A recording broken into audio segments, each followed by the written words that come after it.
Hello everyone, I'm Tracy and I'm here with Shane. And in today's video, we're going to be going over the over 100 major fires that were going through the country of Portugal the past few days. So these started on September 15th. And my understanding is there are some going on, but I'm not sure exactly how contained these fires are. But the reason we really want to put this out is there were 128 major fires just in Portugal. And I'll remind you all, Portugal is not a very big country. So this is a very big portion of the country that is now burned. Before we get started, though, I just wanted to remind you all that if you have not subscribed yet, please do so before you leave and comment, like, and share this video so we can get the truth out. Also, the book that we wrote, Sound the Alarm, is available. And something that we go over in this book is the worldwide phenomena of these suspicious fires.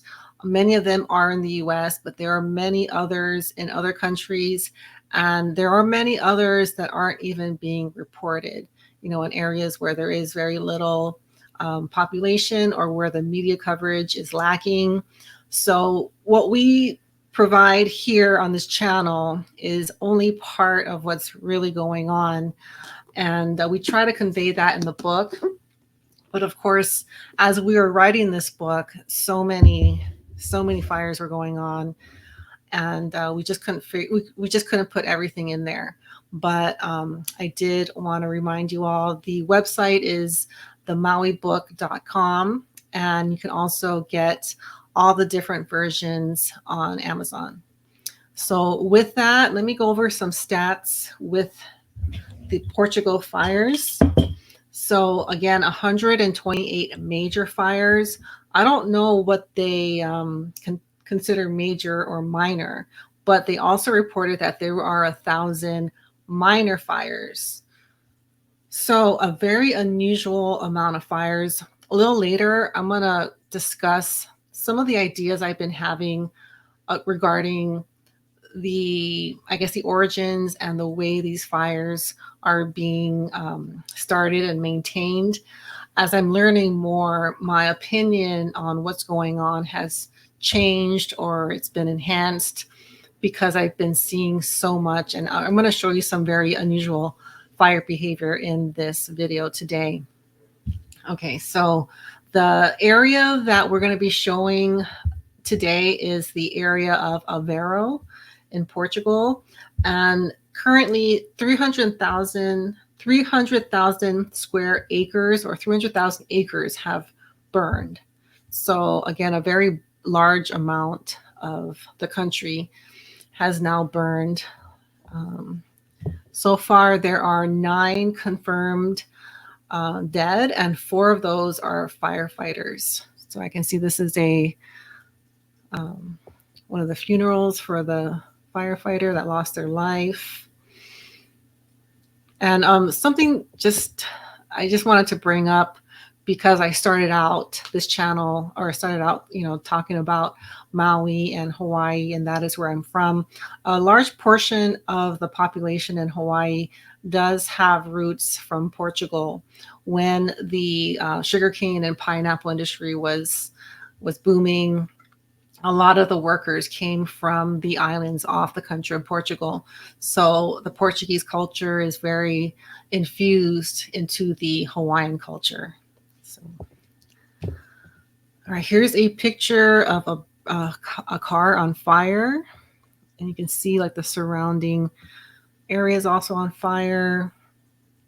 And we did find, again, these very classic signatures of the white ash and the metal on the cars and the glass missing. Also, I do want to point out, and this happened with the Ruidoso fires, it seems like there is some sort of altered, like a filter on these photos, so you can't see the coloring as well. Yeah. Right. Okay. This is from the 19th. And, Shane, I'll let you explain. I know you have a square here, a few squares here, if you want to explain what Yeah. those. So I highlighted a couple areas of interest. One is the door handle is missing. You're going to see that on most of these vehicles is the door handles are gone. A lot of those door handles are often aluminum. But what's even more interesting is the glass windshield. You can see on the right driver's side here, there's a little bit of the glass windshield melted across the like dashboard frame there. So glass again melts at above 2,700 degrees, and forest fires don't usually reach above 1,400. Okay. And again, these are things that we saw in Maui. Are these the same set of cars, or is this a different? This might be the This is the same. same. This is the same parking lot. It's just a different angle from the Okay. passenger side. And then something we see often are like the door handles are completely gone. It's almost like they were vaporized. I don't even see it on the ground, but that's just something I've been pointing out. And also the way, oh, actually, the rim is okay on this one. Mostly that you can see at the very bottom of the rim that there is some melting, but the rim is mostly intact. However, it is slightly melted. Okay, so a lot of times the rim is completely liquefied. Okay, again, here is this from this year? Yeah, this is this year, and I wanted to point out that not only that building in the background is a steel frame building. You can see the steel beams, and the beams themselves are kind of bent and warped, which would take above 2,700 degrees, close to 3,000. Another thing to pay attention to is the like rustification of the grill on the front of the vehicle. It's weird how these metals oxidize so fast in these fires. It's as if it was sitting outside for years like that. Right. And I do want to point out that oftentimes the cars are destroyed in these kind of, planned fires because cars aren't necessary in you know, the 15-minute cities or the new, I guess, initiative that the world is under. Okay. And then here, I do want to wait. Is this from this year? I do want to Yeah. bring up just for like to be very transparent. Is some of these fires or some of these images are from previous fires in Portugal.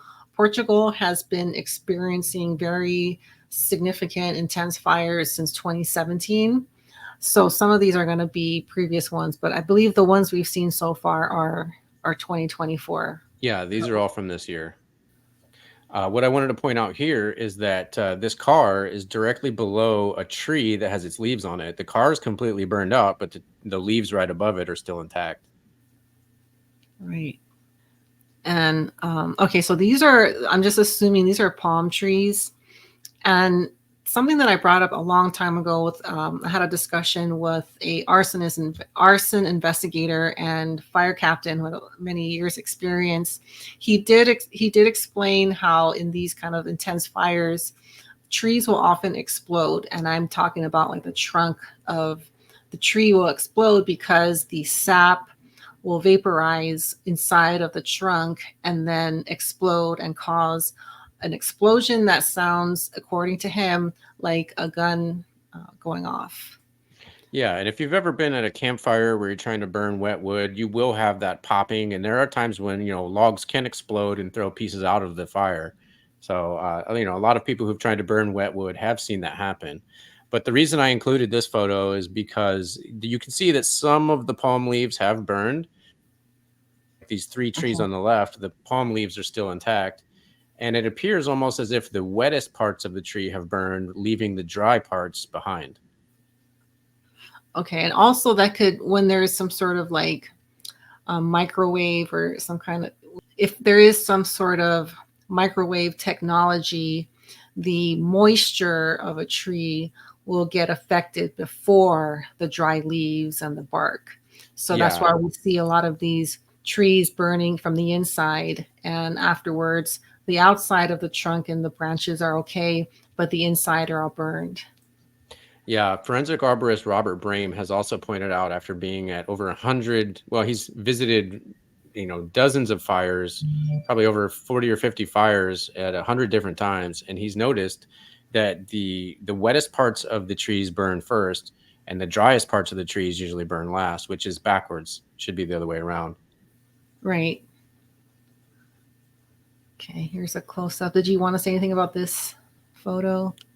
Not necessarily. Okay. It's just that you can see how close these leaves are to the trunk. The trunk is burned, but the leaves didn't actually catch. Another thing that the arborist mentions is that palm leaves and eucalyptus and sycamore leaves, they can be lit on fire with just a Bic lighter. You can just pick them fresh off the tree and light them, and they will go right up. And it's really weird that these palm leaves did not burn when they're in such close proximity to the trunk, which obviously did burn. Okay. And then here is another example of, if you look at the ground, it seems like a lot of the grass and the brush on the bottom is burned, but the upper parts of the trees are not burned, which you would think would burn the whole tree if it were a normal fire. We've seen this in several fires, even for instance, Sonoma County, the Santa Rosa in 2017, and then you have the Paradise Fire in 2018, and various other fires, including other Portugal fires. We've seen it's like a grass fire that leaves the leaves intact, and then you can see the hillside. Yeah, go ahead and go to the next photo. You can see that the hillside is completely black, but most of the leaves are still on those trees. It appears as if there was a grass fire that didn't really affect the foliage on the trees. Right. And I think this is the same area, right, where the ground is burned, but the upper parts of the trees are untouched. Yeah. And then here, I'll let you explain the kind of fire behavior here. Okay. So another thing about the fire behavior is that we've noticed that a lot of edges of boards and homes and things like that tend to burn first, and they tend to burn more evenly. And so we've got a lot of pictures and even video of edges that are burning very evenly across their entire edge. And I have a video of this particular structure that I want to show here. All right, so you can see in this window, the boards are burning almost completely and evenly, which is a really strange burn pattern. And then this guy tries to put that out. But you could see, like I said, the edges are burning very evenly. And it's hard to say how that even caught on fire. Look at the edge around that window. So yeah, it's really strange that the edges were burning so evenly. And you'll notice that the edges tend to catch on fire first. Okay. All right, so now I have one more thing that I want to show from this fire from this year. And this is a couple of baby fire nados. So this is, again, it's a grass fire among the trees. Some of the trees are on fire. And I'm going to show this one more time, a couple more times maybe. You can see where the arrows are. There are these two little baby fire nados that are springing up from the grass. One more time. One on the right and one there in the middle. And they're probably only a couple few feet tall.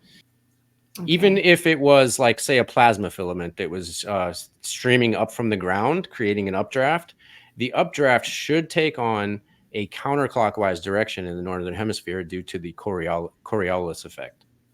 Okay. All right. I'll let you go back to the damage. All right. So now we're going to show some pictures from previous fires. These are all from Portugal. However, this one is actually from a 2017 fire in Portugal. Portugal had two fires in 2017, one in June and one in October. Total between the two fires, they had 115 people dead. But I wanted to point out that this burn pattern from 2017 looks very much like the burn patterns from this year, where it looks like a grass fire that left most of the leaves intact. Now, again, we have a car that's got the glass completely melted out of it, and we can't tell the state of the aluminum from this picture, but grass fires should not be able to melt glass like that. Grass fires only reach about 900 degrees maximum. All right, and then I have another picture that is also from 2017, and it shows how evenly the edges are burning all across the top of both of these structures, but also all along the vertical edges too, especially the structure on the right. It appears to be burning almost too evenly and all at once. And then also in 2017, there was a structure that had caught fire first along the edges. You can see some of the edges of this roof are actually on fire before the rest of it actually catches, which is a really strange burn pattern. All right. And then this is also from 2017. It just shows the melted aluminum, and it look how far the aluminum ran away from this vehicle. I mean, that's a long way. So the aluminum not only was very liquefied, but it stayed in a liquid state up to 15, perhaps even 20 feet away from this vehicle, which is extremely strange. And you would not usually see that in a typical grass fire. And Shane, really quick, I wanted to bring up again what I was just speaking about. There's something going on in the ground. I mean, all like now that I'm looking at it in this lens, it's almost like there had to have been heat coming from underneath those puddles Well, because of one how far could it traveled. Well, yeah, so it could be coming from beneath, but it could also be coming from above. And we've seen in the past that, there are devices that are capable of doing this sort of thing. However, I am open to the idea that there could be a natural phenomenon arising from the Earth because we are going through Earth changes. The Earth's magnetic field is weakening, solar activity is increasing. But the only time that in recorded history that a solar flare has ever caused a fire was in the 1859 Carrington event. So they are relatively rare. And it's also really strange that these fires do tend to happen where there are, smart cities or 15-minute cities planned. And that is also the case for the city of Aveiro. Aveiro has what they call the Aveiro Tech City, which has all kinds of things that are being implemented that go right hand in hand with everything we've been talking about with the smart cities. So they, smarter and more sustainable. They do use all of the UN buzzwords. And we even in one of our recent videos covered the digital twin. And Aveiro Tech City also has plans for digital twin. Not only that, they have surveillance drones that they're going to be using. And they also plan to use millimeter waves, radar, and lidar in their infrastructure. So it's not just the cameras with biometric, abilities to, biometric sensors and things like that to read your facial recognition or your walking gait. They can even tell by the way you walk sometimes that it's you. And there's also even a new type of identification where they use an infrared scan of your skin and they can read your vein patterns to identify you as well. Because everyone has like a unique vein pattern that can also serve as a fingerprint. Another thing we also mentioned was the Internet of Things. This is how there's going to be RFID sensors placed all over the place, like at every intersection and many doorways to businesses and things like that, that will be able to read when people pass through the intersection or pass into a structure, and all of this is uploaded to the cloud in real time. So they'll be able to keep real time tracking on the movements of everything, not just people, but, goods and services and things like that. Another thing that comes up in a lot of these plans is traffic patterns. Now, what they are trying to do is they say they're trying to alleviate traffic congestion, but the main way that they are trying to do that is by discouraging automobile use and increasing the multimodal forms of transit, which includes pedestrian, walking, bicycle, bus, and rail. And then there's another graphic here that shows that they're trying to adjust the traffic patterns in Aveiro. Another thing that I wanted to go into is the public-private partnerships that are taking place here. There's a couple that we recognize, such as Nokia and Bosch. However, these other ones don't necessarily stand out to me. And it could be that they are like subsidiaries of larger companies that we've heard of, say like BlackRock, for example. All right, let's see here. And I do have a video that I want to show about the Aveiro Tech City.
All right. And so, yes, Aveiro Tech City is the name of their smart city slash 15-minute city that they want to build there.